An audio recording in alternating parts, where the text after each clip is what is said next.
Здравствуйте, мои уважаемые зрители! На дворе у нас 18 марта, и сегодня мой первый материал традиционно не о самих событиях на фронтах украинской войны, а около события, вокруг этих событий. Как вы знаете, я очень внимательно наблюдаю за социальными сетями, я очень внимательно наблюдаю за информационным пространством, и за последние 2 дня я обратил очень интересную новую тенденцию. В украинских социальных сетях начинается, сначала был вброшен, сейчас начинается раздувать тезис о том, что вот буквально скоро, через 10 дней, 28 марта, будет очередной саммит НАТО, на котором будет принято решение о вхождении войск НАТО на территорию Украины. И тем самым войска НАТО спасут эту самую Украину. Давайте разберемся, насколько это реально. Вы знаете, если мы внимательно посмотрим на то, что говорили вокруг будущего на тот момент конфликта на Украине западные так называемые партнеры Украины, то они же еще осенью 2021 года говорили, что мы не будем своими военными силами защищать территорию Украины. Никакие войска НАТО на территории Украины не появятся. Да, мы будем безусловно помогать официальному Киеву, но он должен действовать сам. Хорошо, скажете вы, это было до войны. А что случилось потом? Помните первый флешмоб, который тоже должен был мобилизовать граждан Украины для того, чтобы они воевали до последнего украинца? Это весь мир с нами. И с нами далеко не весь мир. Примерно 1/5 его часть по населению. Это, естественно, Соединенные Штаты Америки, Канада и большая часть Европы.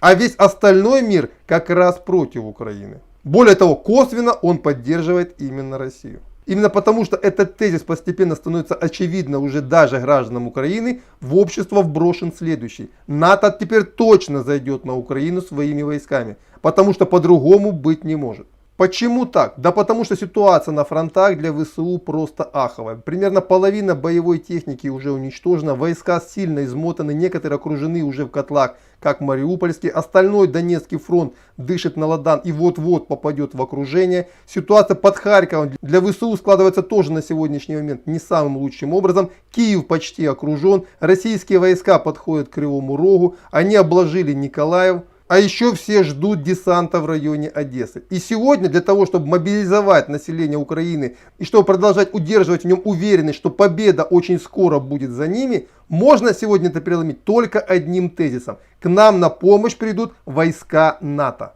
Продержитесь еще немного, еще 10-20 дней, они точно придут, переломают хребет российской армии и будут гнать ее до Москвы. Так зачем же тогда они это делают, прекрасно понимая, что никаких войск НАТО на территории Украины не будет? А делают они это по одной простой причине. Ровно по той же самой причине, почему в 2014 году они начали войну на Донбассе. Чтобы в этой войне пролилось как можно больше крови. И соответственно, чтобы после того, как Российская Федерация решит все свои проблемы на Украине, у нее на этой самой территории было как можно больше проблем. Именно по этой причине сегодня варварски уничтожаются объекты инфраструктуры. Обратите внимание, совершенно не случайно сегодня вооруженные силы Украины располагаются в детских садиках, школах, больницах, объекты социальной инфраструктуры, вынуждая тем самым российские войска наносить по ним удар. Например, мои родные Сумы, один из штабов местной территориальной обороны расположен внутри детской областной больницы. То есть они сверху прикрываются детьми. Да, конечно, по детской областной больнице удар наносить никто не будет, потому что это было бы чудовищно. Но рано или поздно те люди, которые отдавали эти приказы, они обязательно понесут ответственность.